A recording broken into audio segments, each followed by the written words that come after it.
One thing Guatemala is known for is jade. It was the source for jade used by the Olmecs and Maya. If a jade object is found in the Americas before Columbus, chances are it's made of Guatemalan jade.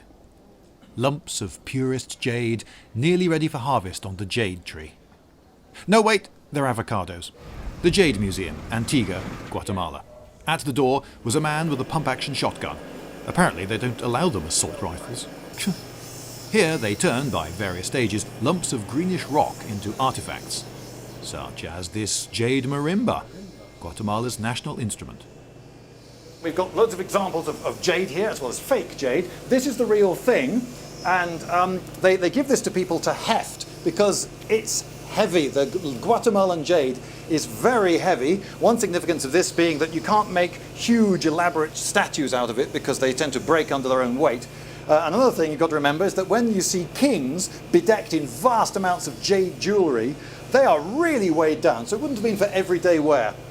Now, jade varies in colour quite a bit. Here we have a number of samples from Guatemala. Some have a lot of iron in them, which makes them very dark. Others have got nickel and chromium and so forth. That gives you various shades of green. And this one, I don't know how clear it is to the camera, that's actually sort of a lilac-y colour, and that's got titanium in it. And of course, part of the significance of that is that all these types of jade will be from different parts of the country. So when you find some jade of a particular colour in a particular city that's very, very far from the source, you know that there was a long distance trade occurring between the cities. Now, one of the properties of jade is that it's translucent. So if I put this stone in front of the light, you'll see that it's opaque, because that's not jade, whereas that is jade. So it's beautiful under the light, and sometimes the colours, you see that's titanium, and it's got very definite purple in it, and there's a blue. Well, that was supposedly called Olmec blue, although to my eyes I must admit that looks fairly green. But anyway, point is, it's translucent. And one interesting characteristic of jade is that you can tell if it's the real stuff by whacking it with a hammer and listening for what it sounds like, because a dull piece of ordinary rock sounds like this. A dull thud, whereas from jade you get a metallic ring. It's like hitting an anvil. Now, of course, because it's quite a hard stone, that means it's quite difficult to file and smooth, so you need something very hard to do that job with. So, what did the Maya do? They used garnets. These are garnets. They're themselves, they're semi-precious stones. We use them for jewellery today. They're a reddish colour. I don't know how, if I get it under the light here, it's perhaps clearer that they've got a red hue to them.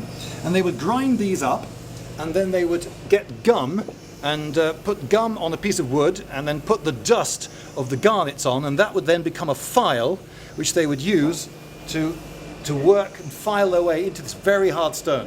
So that gives you some idea of how precious jade was, because it was so precious that just to work it you needed something that was also very precious. Now, of course, the Maya were known for working jade, and the industry was thriving in their time, but then it largely died out. When the conquistadors turned up, they found that they were able to mine out what jade they discovered, the green gold as they hoped it would be, in about a 20-year period. So no more jade, until J. and Mary Lou Ridinger came along, and in 1974, so really quite recently, discovered new sources of jade in Guatemala, and so the jade industry was revived. There aren't actually that many places in the world that produce jade. One of them is Burma, which is sometimes now known as Myanmar.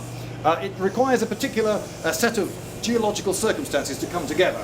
When you have plates that are ramming into each other, you get the surface of one being forced down into something called a subduction zone. This is geology, folks. And with the right temperatures and pressures and the right mix of chemicals, you can get this semi-precious stone, this green gold, this jade, forming. It's all to do with tectonics, you see. But you knew that. Where are the arrows coming at each other? Guatemala. So here they are, posing for the camera, looking very adventuresome, and frankly I think they've rather overdone the costumes. They look just ridiculous. An early maize god. Look! Sweet corn! Why is this woman grinning in this strange way? Because she's busy giving birth. Now here's a weird coincidence. The goddess of the moon is also the goddess of hares and rabbits, just like Easter in Britain. Another local stone is Obsidian, a black glass-like volcanic stone that can be worked and used like flint for very, very sharp blades. Look at that bulb of percussion. Just found it on the ground here in these herb gardens. A piece of worked obsidian. An obsidian mirror. It's near black and pretty opaque.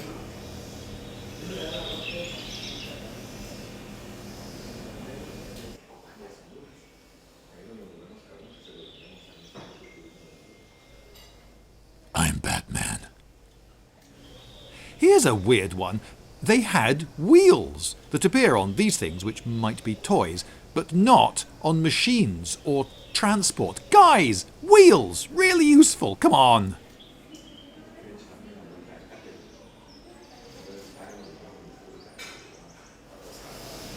We know he's a scribe because of inscriptions that tell us so.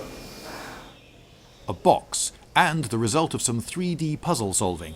The wood cores of the originals of things like this rot away and leave us with a load of jade pieces and the pins that held them. Kings sometimes wore jade masks. This one has a stucco backing and a facing of jade. Jade teeth and earrings seem to have been the preserve of the very high-status nobles, possibly only kings. How do we know this chap's a noble? Just look at his teeth. And, a year after burial, they might take you out again and decorate, leaving you like this. Trade routes. The pink ones over land and the blue ones by sea, showing long-distance trade of jade between the cities of the Mayan world. They had a big book with a version of the Mayan calendar showing birth dates. You looked up your Gregorian birth date and then it told you what sort of Maya you would be. It's a bit like finding out if you're a Capricorn or a Taurus, but with individual days that are different every year instead of repeating months. Then they could sell you the appropriate jade trinket. Correspond to you. Okay, so if you were born on September the 27th, 1964, Cat. you're a cat. Cat. Cat is a spider. So it turns out I'm a level 5 Kawok, which is a turtle. My producer was disappointed with this news, although I don't see why. Then exit via the gift shop.